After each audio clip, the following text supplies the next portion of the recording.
Bharatiya Janata party सरकार के मंत्री, इनके बड़े बड़े नेता भ्रष्टाचार को शुरू से शह देते आए हैं। कुछ दिन पहले ही सीबीआई ने शिक्षा घोटाले में एफआईआर दर्ज की है और उस एफआईआर का मकसद जितना जांच करना है उससे ज्यादा भाजपा के नेताओं को बचाना है। शिक्षा घोटाला 2014 में भारतीय जनता पार्टी की सरकार आते ही शुरू हो गया। जब सीबीआई ने एफआईआर की, कुछ दिन पहले ही एफआईआर हुई है, 5 साल पहले हाईकोर्ट ने यह आदेश दिया था कि 3 महीने के अंदर जांच करके सीबीआई एफआईआर दर्ज करे।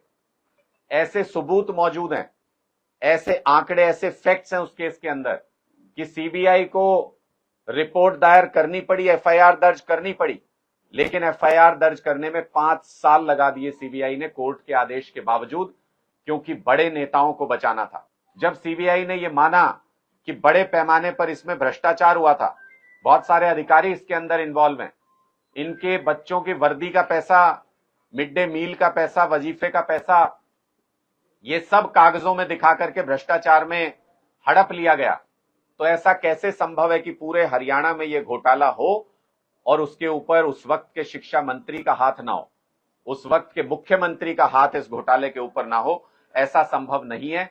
इसलिए हमारा स्पष्ट तौर पर यह आरोप है कि उस वक्त के शिक्षा मंत्री रामविलास शर्मा जी को सीबीआई इस पूरे घोटाले में बचाने का प्रयास कर रही है।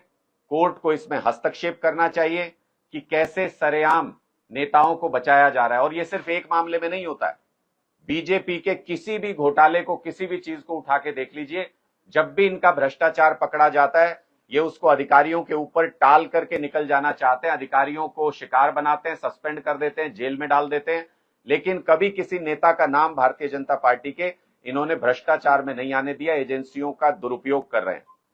दिल्ली में जहां एक तरफ आम आदमी पार्टी के नेताओं से ना कभी कोई बरामदगी हुई, ना किसी तरीके का कोई सबूत इनके पास है, उसके बावजूद भी हमारे नेताओं को महीनों से, सालों से जेल में डाले हुए हैं सीबीआई और ईडी का दुरुपयोग करके। और हरियाणा में वही सीबीआई भ्रष्टाचार करने वाले लोगों को बचाने का प्रयास कर रही है। उनके नाम एफआईआर से हटाए जाते हैं, उनके नाम एफआईआर में डाले नहीं जाते, जांच के दायरे में उनको लाया नहीं जाता।